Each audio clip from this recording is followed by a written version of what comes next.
All right, so I said I was gonna make this video, and I'm gonna make this video, and I'm not gonna stress and worry about my hair, even though it's not really giving what I wanted it to give, but fuck it.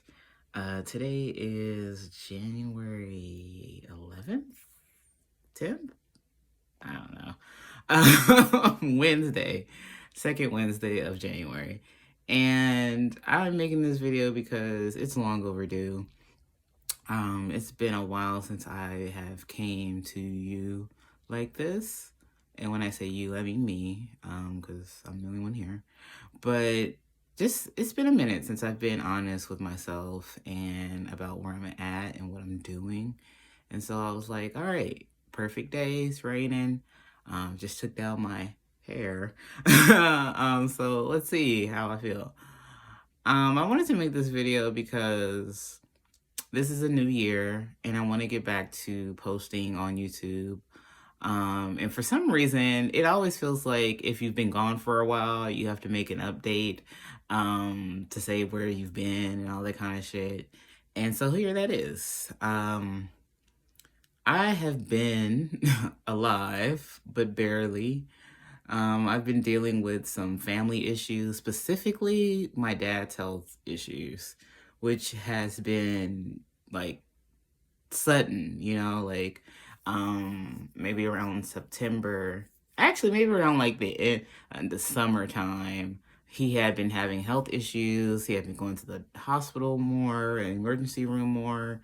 And me and my dad have a very strained relationship. Like, I grew up with my dad. I know who he is. I know, I look just like him. So we have a lot of shit in common. But my dad has been addicted to drugs for the majority of my life. And it has hindered us from really having a really deep connection. And so there would be years, like, I wouldn't even speak to him. Or I'd keep him at a distance. And only as an adult have I really been able to like grapple with the effects of that and why that is, and also like to be at peace with it, right? So here it is, 2022, and my dad is going to the hospital more, and he calls me, or the hospital calls me and tells me, your dad is here. And I'm like, okay, and he's going more frequently, like at least twice a month. He's calling 911 and going to the emergency room specifically. So I'm like, all right, what's going on with him? I have two other siblings with this dad, two older brothers. And so, in September, I remember speaking to my older brother. It was like, hey, something's up with dad. Like, he's been going to the hospital a lot more lately. I think we should, try to find out what's going on. And all of us have our strained relationship with him. So, my brother, he's not really taking it all that serious, or maybe like I would take it serious or whatever, right? The next day after we had the conversation, my dad was back in the hospital. So from that point on, I took it upon myself to like go and see what was going on with him, because clearly, something was wrong. And my dad isn't the most, my dad is a drug addict. He's coming to the hospital. He's complaining of pain. He's probably wanting pain. I assume that the hospital may not be taking his health serious, And so I go and I go see him in the emergency room, and he was very surprised to see me, but also very like comforted, by seeing me. And at this point, I forgot to say earlier in the year, my dad, I had seen him a couple times, and his memory was getting kind of bad, where he would repeat things all the time, or he would forget like things that happened recently.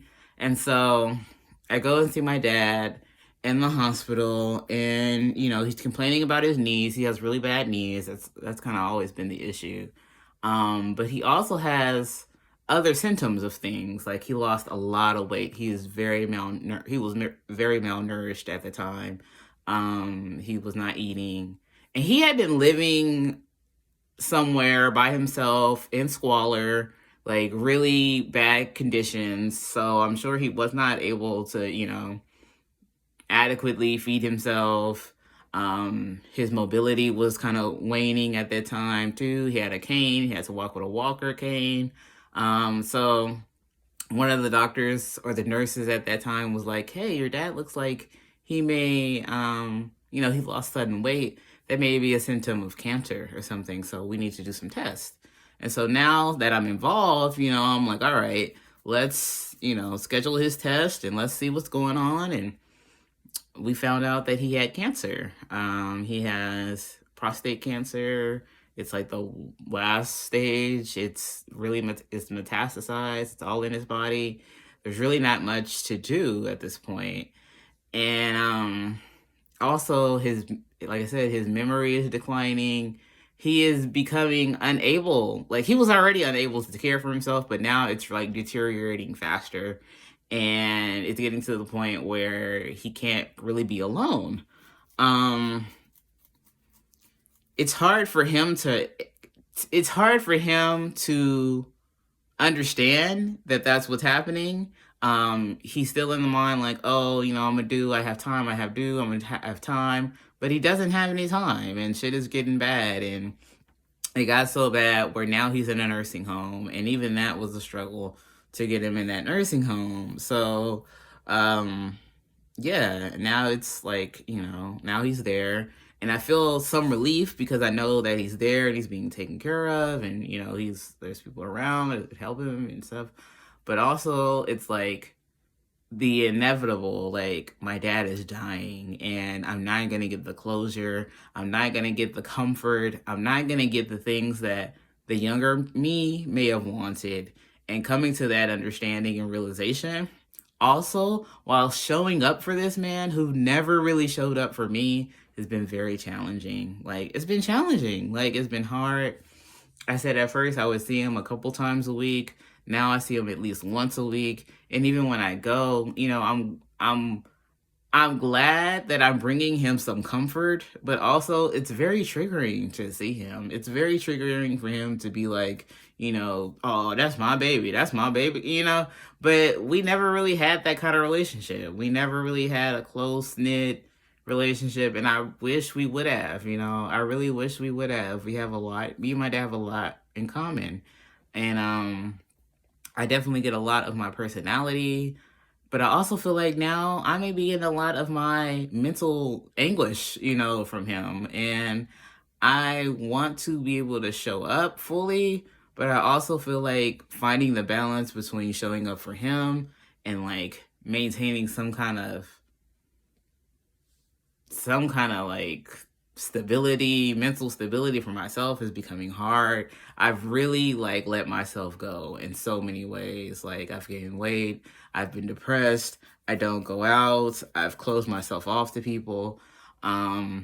All on top of not having a job, and I haven't had a job for a long time. Like, it's just so much shit going on. And so I didn't really feel like coming to you guys here, being vulnerable, even being vulnerable with myself. Like, this has been a long time coming, but I feel like it's definitely necessary in the moving forward process. Like, this is the new year. I want to focus more on myself and my career and the goals I have and getting healthy again. And, and I can't really do that with the weights and the baggage that I've been holding on to these past couple of months. So this is an attempt to kind of let some of that shit go.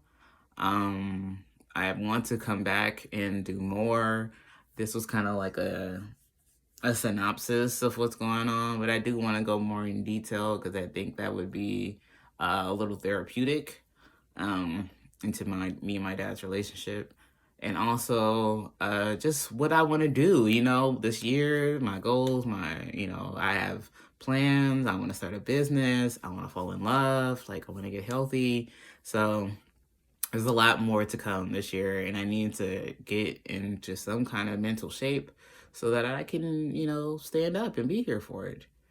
Anyways, thanks for listening. It's been almost 10 minutes. I appreciate you. I love you, Shalise.